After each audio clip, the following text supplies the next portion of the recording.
In life, they say that nothing worth it is ever easy, and if that's true, then Timo Meyer might very well be extremely worth it because the trade market gets even more crowded day by day, as not only are the St. Louis Blues entering the market, but so too are the Vegas Golden Knights.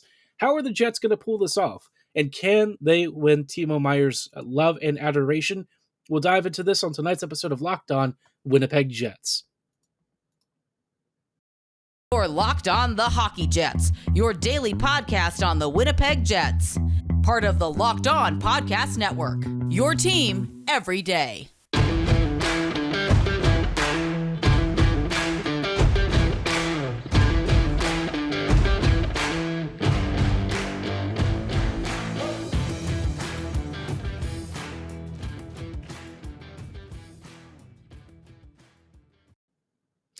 Howdy, friends, and welcome to tonight's episode of Locked On Winnipeg Jets, part of the Locked On Podcast Network, your team every day.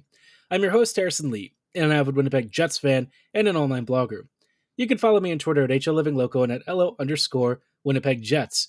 As always, thanks for making Locked On Jets your first listen of the day every day. If you like what you're hearing, be sure to like, follow, and subscribe on your favorite podcasting platform of choice, including Apple, Spotify, Google, Megaphone, Odyssey, and YouTube. Doing so is completely free of charge and ensures you never miss another episode, but most of all, we just really love and appreciate your support.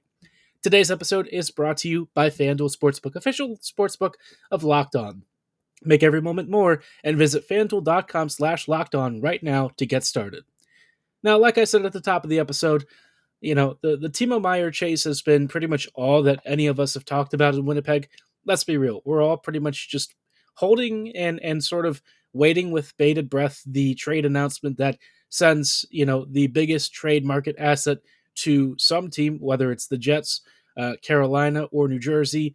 But suddenly, the past week or so, the Canes and the Devils went a little bit quiet, which means, oftentimes part of the negotiation process, you're testing the waters.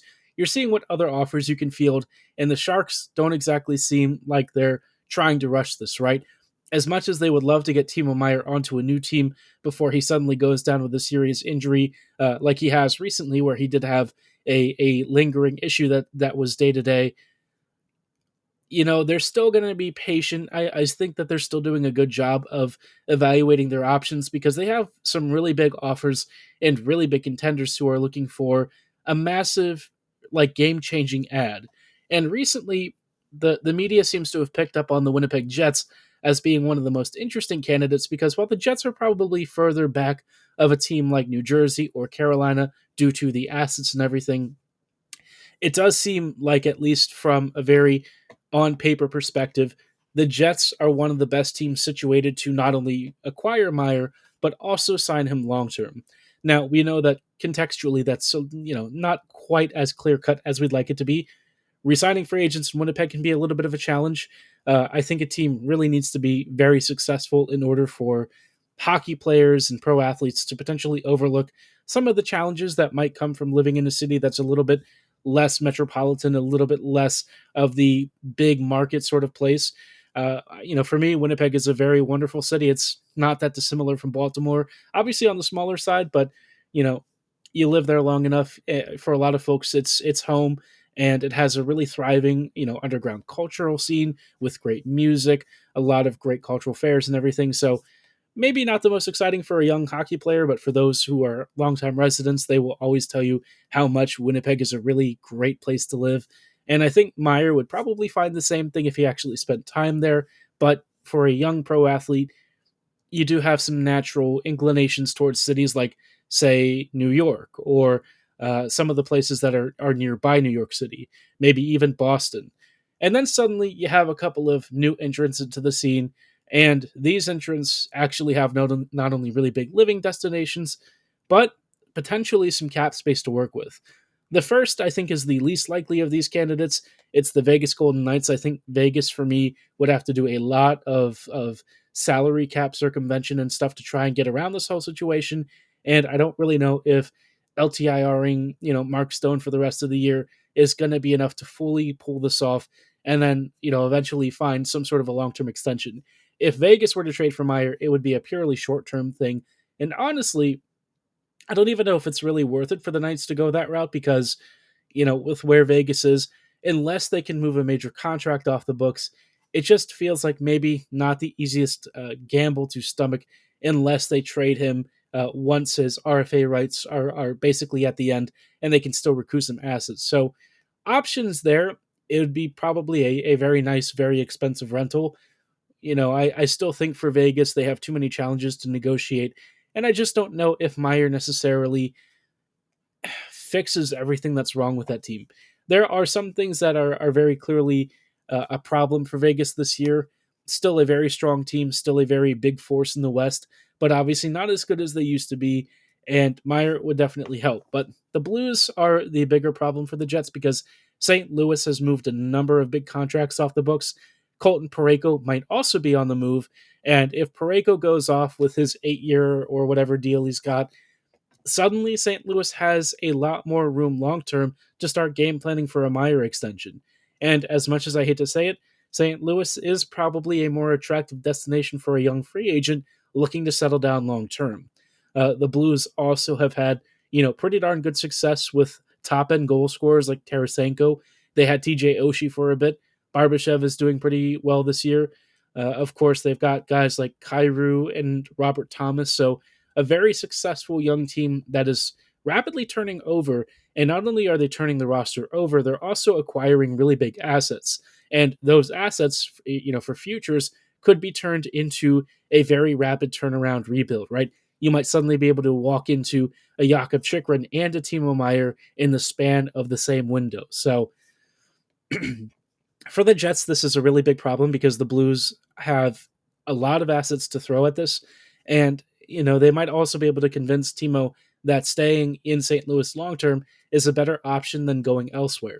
And that's not even factoring in the New Jersey Devils and the Carolina Hurricanes. So for the Jets, there's suddenly a lot more competition and a legitimate piece of competition that I don't know that anyone really expected with how the Blues are this year.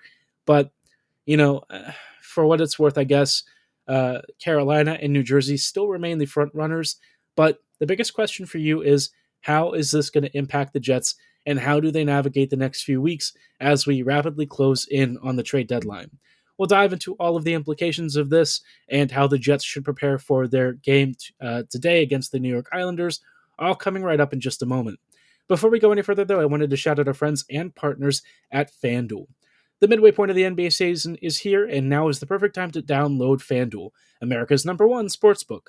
New customers get a no-sweat first bet of up to $1,000, and that's bonus bets back if your first bet doesn't win. All you have to do is download the FanDuel app right now. It's safe, secure, and super easy to use. You can bet on everything from money lines to point scores to the number of threes drained by your favorite shooter. Maybe you're a big Steph Curry fan and you want to see if he can help resuscitate the Golden State Warriors this year. Maybe you want to cast a bet on who you think is going to be champion again.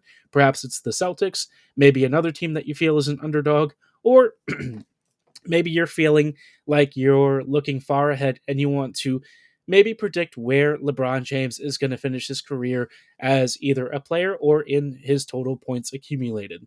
No matter what you want to do, though, FanDuel lets you win even more by combining your bets for a bigger payout using same-game parlay.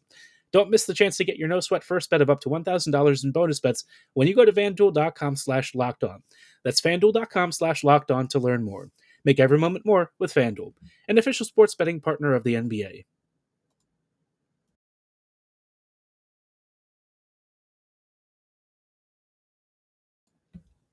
Hello, friends, and welcome back to this episode of Locked On Winnipeg Jets, part of the Locked On Podcast Network, your team every day. Thanks for joining us on this episode. We are diving into what has quickly become a very complicated trade market for Timo Meyer. The Sharks are not exactly rushing things, fielding lots of offers, and to make matters more challenging, teams don't really have the opportunity to talk to Meyer's camp right now until more offers are fielded. So for the Jets, right, the biggest thing and the biggest sticking point that has come up is that it's against their cultural DNA to trade for players who are, by and large, rentals. And I think that is true to a point, but we've seen, when the Jets chased Paul Stastny and a few others, shorter term players aren't necessarily the worst thing, right? The Jets are comfortable acquiring these guys if they can make a meaningful impact and if the price is within reason. Now, where I see the sticking point for the Jets is that Timo is probably going to look for like a really prime market, and he'll have his pick of the litter. I'm not saying that going to New Jersey is necessarily like the nicest place to live, but New Jersey is also really close to the New York area, so it's not like you would have to go far if you wanted to live maybe out of state or something and enjoy the local nightlife. Carolina, Raleigh, I don't know that much about Raleigh or what that's like, but either way, the Jets are just kind of up against it, and they've always been when it comes to free agents. But by the same token, I think a lot of what the Jets could do is really pitch this team as a project that's got 2 or 3 years left, that has a really good chance of being a very strong competitor. And then after that window, you've still got to rebuild, but you have exciting young talents in the pipelines, guys like Chisholm, maybe Heinola, if he somehow is still around by then. Rashevsky, of course, is still very talented. Shiprikov, but most importantly, Lambert, Lucius, and McGroarty. That's kind of like your big three-headed monster. Now, whether that's actually going to be the case here in a few weeks, because the one of those or two of those guys may be swapped, is a little bit of a different story. But bottom line is the Jets really need to find some way to make this pitch as attractive as humanly possible. Winnipeg is running out of time, and I think the more that we see these other teams kind of getting into the market and really pushing the value in a direction that I think makes it difficult for the Jets to compete, the worse this is going to be for Winnipeg. I think if the Jets really miss out on Meier, it almost kind of destroys their entire trade deadline process, right? Everything has kind of been focused on Meier. The media is really catching on that the Jets are very seriously pursuing this. It was just leaked today, I think, by either Friedman or Merrick, that the Jets had already made some kind of an overture to the Sharks. And it's not shocking, right? Just a couple of weeks ago, Cheveldayoff was in personal attendance in San Jose. Everyone knows Winnipeg is going to be one of the top teams trying to get Timo Meyer out of there. But whether that's really enough for the Jets to actually pull this off, I don't know. I see a lot of really natural fits for the Jets, but the problem is going to come with a price tag. And I feel like for the Jets, they're just not interested in something where they don't know if they're getting Timo past this year. In my mind, I kind of feel like you just take the risk anyways because he's still going to be an RFA. If he doesn't really want to stay long term, then just trade him again. I mean, you can get one good year out of him, one big playoff run, and then send him to another team that he wants to go to, and probably still get a pretty decent package in terms of assets. Sure, he might not have term on his deal when he gets moved again, but the reality is teams would probably still want to negotiate with his rights anyways. So this would be a really good opportunity for the Jets to try and make a play. And if things go really well this year, if they make a deep playoff run, maybe it convinces Meier that this is the place to stay. One of his best friends plays for the Jets. Winnipeg is a great hockey city. The Jets have a lot of really amazing talent, and they have a goalie that's good enough to steal them more than one playoff series. So a lot to consider, but I think for the Jets, the price is definitely moving up. We've heard Cole Perfetti being mentioned as potentially part of the package. Now that Perfetti is on IR for the next several days, that's going to potentially change things. Cole, you're not really going to be able to do much with him.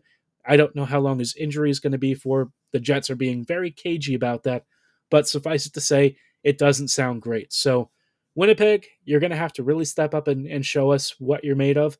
If ever there was a time for the Jets to be really aggressive and surprise us with a trade of the century, this would be it. Let's just hope that they're on the winning side of it and acquiring Timo Meyer. Now, before the Jets even get to Timo Meyer, they still have some difficult opponents to get through, and one of them is the New York Islanders. We're going to dive into this Isles team and what makes them particularly annoying this year and whether or not Winnipeg should be worried in just a moment.